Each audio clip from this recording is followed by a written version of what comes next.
Daily current news programme में आपका स्वागत है। इस एपिसोड में हमारा चर्चा का विषय है सक्रिय ज्वालामुखी शिवलुच में विस्फोट।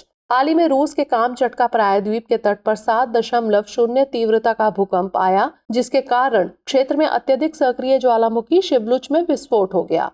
बता दें कि विस्फोट के कारण राख का गुबार 5 किलोमीटर की ऊंचाई तक फैल गया, जिसके कारण कामचटका ज्वालामुखी विस्फोट प्रतिक्रिया दल को हवाई यातायात के लिए अस्थायी कोड रेड चेतावनी जारी करनी पड़ी। अब बात कर लेते हैं शिवलुच ज्वालामुखी के बारे में। यह रूस के कामचटका प्रायद्वीप में स्थित एक सक्रिय ज्वालामुखी है। शिवलुच दो मुख्य हिस्सों में विभाजित है, प्राचीन शिवलुच और युवा शिवलुच। बता दें कि युवा शिवलुच सबसे सक्रिय हिस्सा है, जहां लगातार विस्फोट होते रहते हैं। अब बात कर लेते हैं ज्वालामुखी के बारे में। यह पृथ्वी की परपटी में एक छिद्र है, जिसके माध्यम से विस्फोट के दौरान गैसें, पिघली हुई चट्टानें यानी लावा, राख, भाप आदि बाहर की ओर उत्सर्जित होती हैं। ऐसे छिद्र पृथ्वी की परपटी के उन हिस्सों में होते हैं जहां चट्टानी स्तर अपेक्षाकृत कमजोर होते हैं। गौरतलब है कि ज्वालामुखी गतिविधि अंतर्जात प्रक्रिया का एक उदाहरण है। बता दें कि ज्वालामुखी की विस्फोटक प्रकृति के आधार पर अलग अलग बहिर्वेधी और अंतर्वेधी भू आकृतियां बन सकती हैं, जैसे पठार, पहाड़,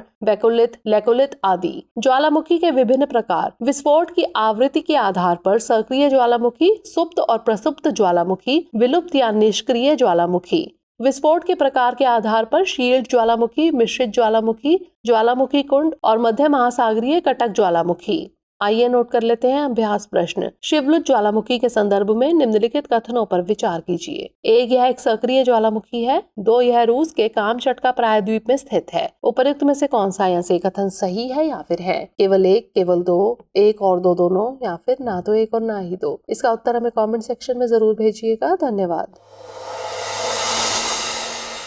डियर व्यूअर्स, अपने एग्जाम की तैयारी को और बेहतर करने के लिए हमारे चैनल को लाइक, शेयर और सब्सक्राइब करना न भूलें।